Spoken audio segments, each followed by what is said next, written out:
Gennady Golovkin is a fantastic fighter. He's one of boxing's best, in fact. But he is not invincible, as it were. And it was proven in his close decision win against Danny Jacobs last Saturday. Golovkin, for all his offensive genius, for all his ability to throw and connect on short, compact punches that are full of power, lacks certain abilities in a boxing ring that could be exploited by better fighters. In fact, Gennady Golovkin has not yet faced elite caliber foes, and part of it, of course, is the lack of competition in the middleweight division. But part of it is also that he hasn't been put in with elite level fighters, or at least the best that the middleweight class has to offer. His best wins remain that which he just got against Danny Jacobs. His win over David Lemieux was excellent, although let's face it, David Lemieux is a little small by middleweight standards. Still a really good middleweight, and he proves it every time out against good competition, as he did against Curtis Stevens in his latest fight. Gennady Golovkin is thought of as an invincible monster, but he's not. He gets hit too often. I think that the idea that he allows fighters to punch him so that he can get in range is somewhat ludicrous, and it's put forth by his management, and they're good at PR, and they're good at what they do.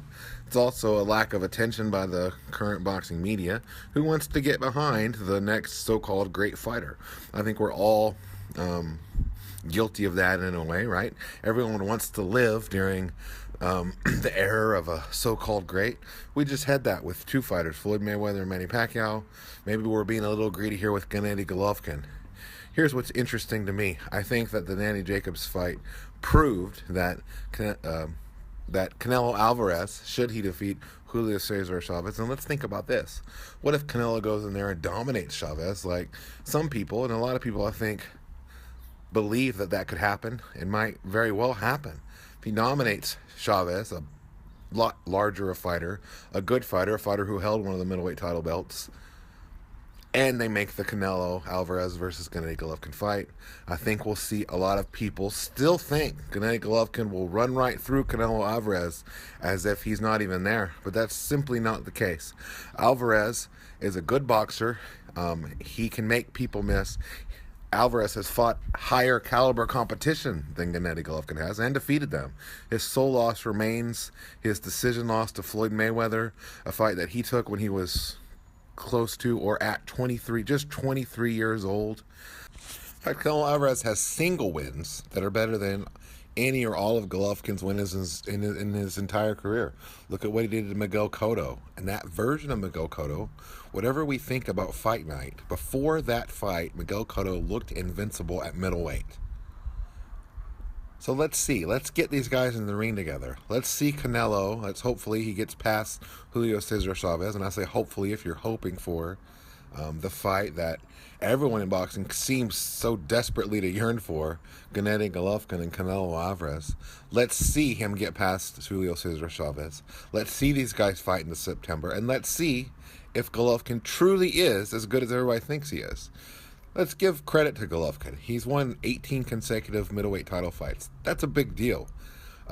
He's obviously very skilled. He's a very good fighter. I'm not saying he's not a good fighter. I'm not saying that he doesn't have the potential to be a very great fighter. He does, but he's not yet. He hasn't cleaned out the middleweight division. There's still a lot of top contenders in the middleweight division that he hasn't fought. He hasn't fought BJ Saunders, who holds one of the belts. He hasn't fought Andy Lee, who's one of the better middleweight fighters in the world. There's a whole list of other middleweight fighters he hasn't faced and defeated.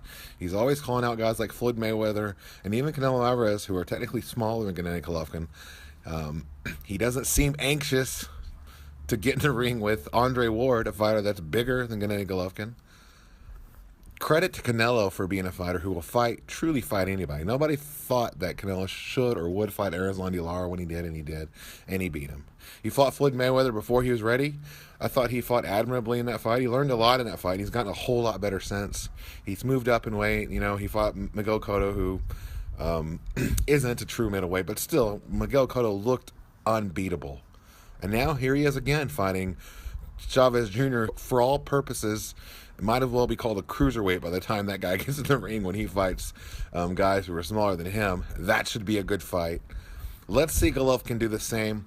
Let's see if Golovkin can handle Canelo's combination punching. He's one of the best combination punchers in boxing. He's elusive enough to make people miss and make people pay. He's got good hand speed. He's quick on his feet. He's a solid puncher. Let's see who really is the best middleweight in the world. Is it Gennady Golovkin? He might very well be, but he also might not be, because Canelo Alvarez certainly deserves some conversation as far as who the best middleweight in the world is. He is the lineal middleweight champion. Let's respect that as well while we respect Gennady Golovkin. And let's see. Boxing has to play its course. We have to see these guys get in the ring before we can crown them the king of anything. Golovkin is the king of nothing right now but his middleweight title belts. He's the king of the boxing media because people want to anoint him as the second coming of Marvin Hagler, but he hasn't done it yet. Let's see him do it. Let's see these guys face the best. And if he can't get the Canelo fight, look, Canelo's the big name fighter. He's a big money fighter. He's not a true middleweight. Maybe he will be after this fight. Let's see how he looks against Chavez. But let's say he can't get in the ring with Golovkin in September. Why isn't Golovkin fighting other the top middleweights? I want to see him against other middleweights. Or if he wants to pursue a super fight, there's Andre Ward, who I'm sure would be happy to meet him somewhere between 160 and 168 pounds. And hey, if you're supposed to be the all-time great that Golovkin's team claims he is, and a lot of the media say he is, why doesn't he move up to 168 and fight Andre Ward? That'd be a good fight too. So let's push the pause button on Gennady Golovkin's all-time great credentials. At the moment, he's not there yet.